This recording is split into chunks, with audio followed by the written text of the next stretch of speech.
गौतम बुद्ध, जिनका जन्म सिद्धार्थ गौतम के नाम से हुआ था, भारतीय उपमहाद्वीप के एक महान धार्मिक और दार्शनिक विचारक थे। उनका जीवन और शिक्षाएं आज भी लाखों लोगों के लिए प्रेरणा का स्रोत है। यहाँ गौतम बुद्ध के बारे में 10 महत्वपूर्ण विचार प्रस्तुत किए जाए कि जन्म और प्रारंभिक जीवन। गौतम बुद्ध का जन्म लगभग 563 ईसा पूर्व लुम्बिनी, वर्तमान नेपाल में हुआ था। वे शाक्य कुल के राजकुमार थे।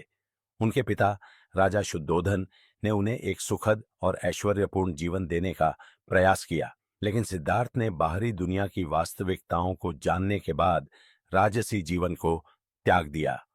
टू ज्ञान की खोज। सिद्धार्थ ने अपने जीवन के उद्देश्य को समझने के लिए घर छोड़ दिया। उन्होंने विभिन्न योगियों और तपस्वियों से ज्ञान प्राप्त करने का प्रयास किया, लेकिन उन्हें संतोषजनक उत्तर नहीं मिला। अंततः उन्होंने ध्यान और साधना के माध्यम से आत्मज्ञान की खोज की। 3. बोधि वृक्ष के नीचे ध्यान। गौतम बुद्ध ने बोधि वृक्ष के नीचे ध्यान किया और 35 वर्ष की आयु में उन्होंने ज्ञान प्राप्त किया।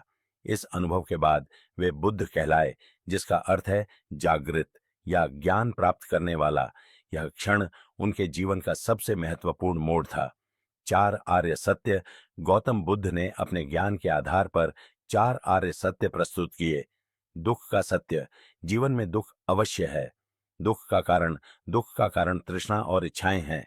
दुख का निवारण, दुख से मुक्ति संभव है। मार्ग का सत्य। दुख से मुक्ति के लिए 8-फोल्ड मार्ग का पालन करना चाहिए।